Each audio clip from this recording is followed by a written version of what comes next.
வணக்கம் மக்களே. என்ன மக்களே, இன்னைக்கு நைட்டு பாரு வர்சஸ் திவ்யா ஒரு ஃபைட் இருக்கும் போலயா? ஏன்னா நேத்து நைட்ல இருந்து ஒரு பஞ்சாயத்து போயிட்டு இருக்கு. நேத்து நைட்டு பாரு அவர்கள் கிட்ட திவ்யா அவர்கள் சாப்பாடு விஷயத்துல கொஞ்சம் ரூடா நடந்துக்கிட்டாங்க போல. அந்த விஷயத்த சொல்லி நேத்து நைட்லாம் உட்காந்து கடுமையா புலம்பிட்டு இருந்தாங்க. அப்ப நான் நினைச்சேன் நேத்து நைட்டே சண்டையை போட்டு உருண்டுருவாங்கன்னு நினைச்சேன். ஏன்னா நேத்து நைட்டு ஏகப்பட்ட பஞ்சாயத்து வீட்டுக்குள்ள போயிட்டு இருந்து, ஒரு சைடு நம்ம கனிக்கும் சாண்ட்ராக்கும் போயிட்டு இருந்து, இன்னொரு சைடு பார்த்தா காமு மாமாக்கும் நம்ம திவ்யாக்கும் போயிட்டு இருந்து, அதுக்கடையில தேவையில்லாம நம்ம பாரு போய் மாட்டிக்கிட்டாங்க. அப்ப பாரு கிட்ட கொஞ்சம் சாப்பாட்டு மேட்டர்ல ரூடா தான் நடந்துக்கிட்டாங்க. அப்ப நேத்து நைட்டு சொல்லி புலம்பிட்டு இருந்தாங்க. நேத்து நைட்டு கேட்பாங்கன்னு நினைச்சேன், பட் கேட்காம விட்டுட்டாங்க.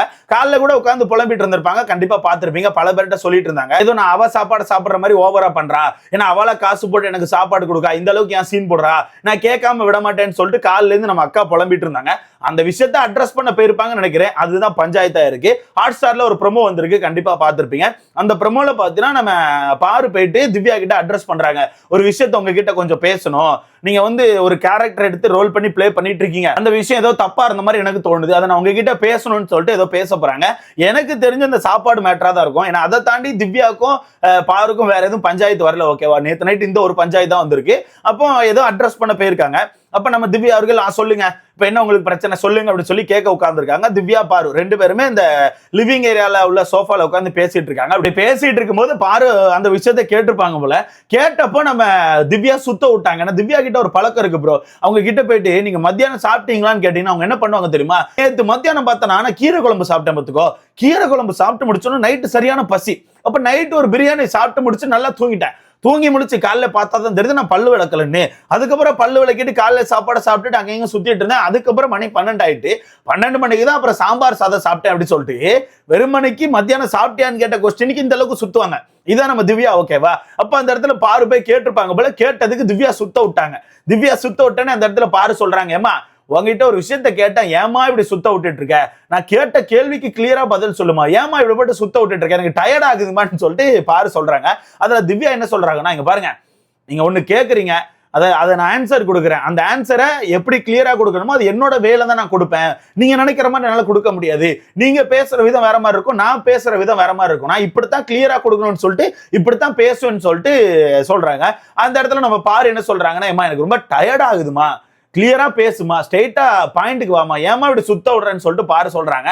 அங்க டப்புன்னு நம்ம திவ்யா எந்திரிச்சு, உங்களுக்கு டயர்ட் ஆயிடுச்சுன்னா அதுக்கு நான் ஒன்றும் பண்ண முடியாதுங்க, டயர்ட் ஆயிடுனா போய் சாப்பிட்டுக்கிட்டு அப்புறமா வாங்க, ஒன்றும் பிரச்சனை இல்லை, ஓகேவா, நான் இப்படித்தான் பேசுவேன், எனக்கு இப்படித்தான் பேச வரேன்னு சொல்லிட்டு திவ்யா சொல்றாங்க.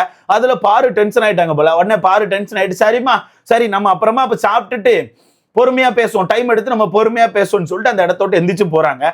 போகும்போது திவ்யா சும்மா இல்லாம போ அந்தால போ, கேட்ட கேள்விக்கு பதில் சொல்லிட்டு இருக்கேன், அதை கேட்க கூட வக்கலன்னா எதுக்கு நீ வர, போ அந்தால போ அப்படின்னு மாதிரி ஒரு மாதிரி போட்டு அடிக்கிறாங்க. அந்த பக்கம் பாரு வந்து கதவு கிட்ட வரதுக்கு போயிட்டு இப்படி பார்த்துட்டு இருக்காங்க. இவகிட்ட போய் ரிட்டர்ன் பேசலாமா வேண்டாமா, ரிட்டர்ன் பேசினா இவ ஆன்சர் கொடுப்பாளா மாட்டாளான்னு சொல்லிட்டு யோசிச்சுட்டு இருக்காங்க. எனக்கு தெரிஞ்சு இது ஒண்ணு பஞ்சாயத்து ஆகும், இல்லாட்டினா அந்தால பாரு கண்டுக்காம விட்டுருவாங்க. காலையில இருந்து அந்த சாப்பாடு மேட்டர் தான் கேட்கணும்னு இருந்தாங்க. சாப்பாடு மேட்டர் என்ன மேட்டர்னா, நேத்து நைட்டு காமுக்கும் நம்ம திவ்யாவுக்கும் பயங்கரமான சண்டை போச்சு ப்ரோ. சண்டையை போட்டு வீட்டுக்குள்ள ஒரு மாதிரி கத்திட்டு தான் சுத்திட்டு இருந்தாங்க. ஓகேவா? மாத்தி மாத்தி கத்திட்டு தான் சுத்திட்டு இருந்தாங்க. அப்போ ஒரு கட்டத்துக்கு அப்புறம் நம்ம பாரு வந்து சாப்பிட போயிருக்காங்க. திவ்யா தானே கிச்சன் டீம். அப்போ பாரு சாப்பிட போனப்போ திவ்யா வந்து கிச்சன் முன்னாடி நின்று இருக்காங்க. அப்போ திவ்யா கிட்ட போயிட்டு திவ்யா சாப்பாடுன்னு ஏதோ கேட்டிருக்காங்க. கேட்டோன்னே சாப்பாடு போட்டு கொடு அப்படின்ற மாதிரி ஏதோ கத்திட்டாங்க போல. அதாவது அவங்க டீமுக்குள்ள கத்துன மாதிரி கத்திருக்காங்க, சாப்பாடு போட்டு கொடு அப்படின்ற மாதிரி டக்குன்னு கத்திருக்காங்க. கத்துனோடனே அது பாருக்கு ஒரு மாதிரி ஆயிடுச்சு. யாருக்குன்னா அப்படித்தான் இருக்குங்க, யாருக்குனாலும் அப்படித்தான் இருக்கோங்க. இப்போ சாப்பாடு மேட்டர்ல யாராவது ஒருத்தர் இந்த மாதிரி எரிஞ்சு விழுந்தா நமக்கு சாப்பிடவே தோணாது. இன்னொன்னு எப்படி தோணும்னா, ஏதோ நம்ம சாப்பாடுக்கு கையேந்திர மாதிரி நமக்கு ஒரு ஃபீல் வரும். ஓகேவா? அந்த மாதிரி தான் அவங்க கத்திருக்காங்க, சாப்பாடு போட்டு கொடு அப்படின்னு. என்னடா இதே, நான் சாப்பாடு தானே கேட்டேன், உன் வீட்டு சாப்பாடா கேட்டேன், ஏதோ நீ காசு போட்டு சாப்பாடு கொடுக்குற மாதிரி சீன் போட்டுட்டு இருக்கடா, என்னடா அதுன்னு சொல்லிட்டு அவங்க சாப்பாடை வாங்கிட்டு வெளியே வந்துட்டாங்க. வெளியே வந்து உட்காந்து புலம்பிட்டு இருந்தாங்க. காலையிலேயுமே உட்காந்து எல்லார்ட்டையும் புலம்பிட்டு இருந்தாங்க. அந்த விஷயத்தை இப்ப கூட வீட்டுக்குள்ள ஒருத்தர் அட்ரஸ் பண்ணிட்டு இருந்தாங்க. கனி கூட போயிட்டு ஒருத்தர் உட்காந்து சொல்லுங்க பாரு என்ன பிரச்சனை உங்களுக்கு, என்ன ஆச்சு, என்ன மாதிரி பஞ்சாயத்துன்னு சொல்லிட்டு பாரு கிட்ட கேட்டாங்க, அடுத்த சுபிக்ஷா கிட்ட கேட்டாங்க, அடுத்த காமு கிட்ட கேட்டாங்க, அடுத்த ஆதிரை கிட்ட கேட்டாங்க, எல்லாருக்கிட்டையுமே கேட்டாங்க. ஸோ எல்லாருக்கிட்டையுமே லைனா கேட்டுட்டு இருந்தாங்க. அந்த விஷயத்தை அப்படியே அட்ரஸ் பண்ணிட்டு இருந்தாங்க. ஓகேவா? அப்ப அந்த விஷயத்தை தான் எனக்கு தெரிஞ்சு பாரு அட்ரஸ் பண்ண போயிருப்பாங்கன்னு எனக்கு தோணுது. ஸோ வெயிட் பண்ணி தான் பார்க்கணும். அந்த விஷயத்துல என்ன கேட்டீங்கன்னா, திவ்யா அவர்கள் கொஞ்சம் ரூடா தான் நடந்துக்கிட்டாங்க. திவ்யா கிட்ட ஒரு விஷயம் இருக்கு ப்ரோ. அவங்க வந்து டக்குன்னு ஒரு மாதிரி கத்துறாங்க. டக்குன்னு ஒரு மாதிரி கத்திரா அப்படின்னு சொல்லி சவுண்டை ஒரு மாதிரி ஏத்திடுறாங்க. அவங்களுக்கான நேச்சுரல் வாய்ஸ் அப்படிதான் இருக்கு, நான் இல்லைன்னு சொல்ல. அது என்ன பண்ணோம்னா, ஒன்னு ஆப்போசிட்ல இருக்கால மொத்தமா டவுன் பண்ணும், இல்லாட்டினா ஆப்போசிட்ல இருக்கால வந்து ஒரு மாதிரி டாமினேட் பண்ண மாதிரி அந்த ஆளுக்கு ஃபீல் கொடுக்கும். அது கண்டிப்பா ஃபைட்டை தான் உண்டு பண்ணும். ஸோ அதனால தான் எனக்கு தெரிஞ்சு வீட்டுக்குள்ள ஏகப்பட்ட ஃபைட் வந்துட்டு இருக்கு. இப்போ கூட பாத்தீங்கன்னா வீட்டுக்குள்ள காமு மாமா திவ்யாவை பத்தி ஏகப்பட்ட விஷயங்களை உடைச்சிட்டு இருக்காப்ல. திவ்யா வாரம் வாரம் வெள்ளிக்கிழமை இல்ல சனிக்கிழமை ஆனா இப்படித்தான் பண்றா, கண்டென்ட் கொடுக்குற கண்டி பண்றா, வாண்டடா சின்ன விஷயத்துக்கு கூட பெருசாக்குறா.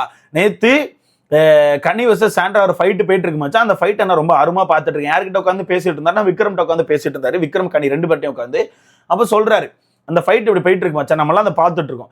சடனா கிச்சன் கிட்ட போயிட்டு ஒரு ஆள் ஓன்னு கத்தமா நமக்கு எப்படி இருக்கும் மச்சான், கடுப்பா தானே இருக்கும் மச்சான். டக்குன்னு எட்டி பார்க்கும்போது அந்த ஆள் சிரிச்சிட்டு இருக்கும்போது என்னடா இது, ஏன்டா சாவையடா கிடைக்கீங்க, ஏன்டா இப்படி பண்றீங்கன்னு சொல்லி நான் சொன்னேன் மச்சான். இல்லைன்னு சொல்லவே இல்லை, நான் சொன்னேன். எனக்கு கோவம் வந்துச்சு, நான் சொன்னேன். அதுக்கு திரும்ப போட்டு கத்துன்னு கத்திட்டே இருக்காங்க மச்சான். இப்ப நான் சொன்னேன், அதுக்கு அங்க இருந்து ஒரு வார்த்தை என்ன சொல்லலாம், இந்த மாதிரி வார்த்தை யூஸ் பண்ணாதீங்க கமாருதீன், நான் தான் பண்ணேன் தெரியாம கத்திட்டேன்னு சொன்னா முடிஞ்சு போச்சு. அதை விட்டுட்டு வந்துட்டு நான் இப்படித்தான் கத்துவேன், உனக்கு விருப்பம் இல்லைன்னா நீ வெளியே போ, நீ எதுக்கு கடந்து தேவையில்லாம சொல்றேன்னு சொல்லிட்டு கத்தும் போது ஏதோ அவங்க என்ன டவுன் பண்ண நினைக்கிற மாதிரி எனக்கு ஃபீல் ஆகுது மச்சான். நான் ஏதாவது ஒன்று சொல்லிட்டா மட்டும் டக்குன்னு ஒரு மாதிரி என்ன டவுன் பண்ண ட்ரை பண்ணிட்டே இருக்காங்கன்னு சொல்லிட்டு ஒரு மாதிரி கமருதீன் ஃபீல் பண்ணி பேசிட்டு இருக்காப்ல. அது மட்டும் இல்லாம இன்னொரு விஷயம் உண்மை, நானும் ரீகால் பண்ணி பார்த்தேன். கரெக்டா வியாழன் வெள்ளி வீட்டுக்குள்ள சண்டையை போட்டுறாங்க ப்ரோ.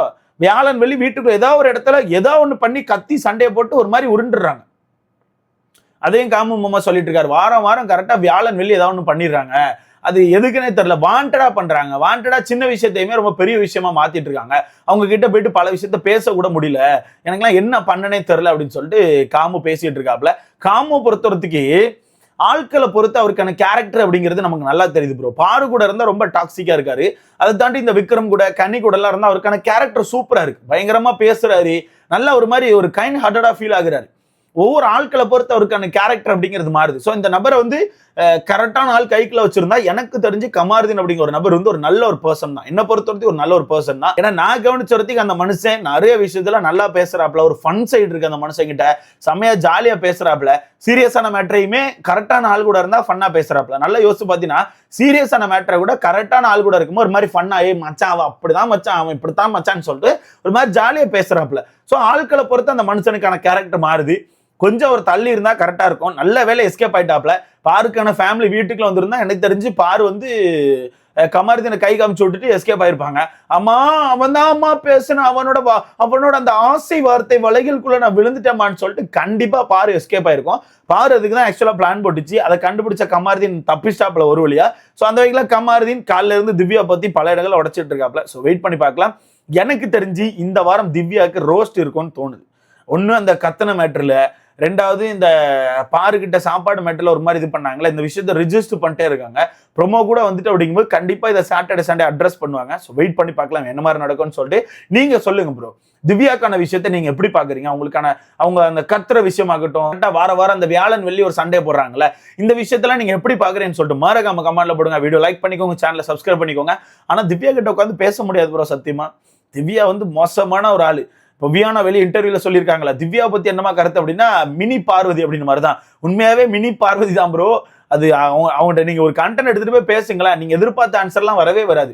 அவங்க ஒரு சுத்துவாங்க, ஒரு பலாயிரம் சுத்தி கடைசியில் ஆன்சர் வருவாங்க. அந்த சுத்தும் போதே நீ தற்கொலை பண்ணி செத்து போயிருவ, அதுலயே நீ செத்து போயிருவ. அது கடைசியில் ஆன்சர் வரும்போது உனக்கு பால் ஊத்திருப்பாங்க. அதனால வாய்ப்பே கிடையாது. அதனால அவங்க கிட்ட பேச முடியாது. இந்த ப்ரோமோல கூட பாத்தீங்கன்னா பாரு எந்திரிச்சு ஓடத்தான் செய்யறாங்க. சோ திவ்யாவை பத்தி உங்களுக்கான கருத்துன்னு சொல்லிட்டு மறக்காம கமெண்ட்ல போடுங்க. அடுத்த பார்க்கலாம்.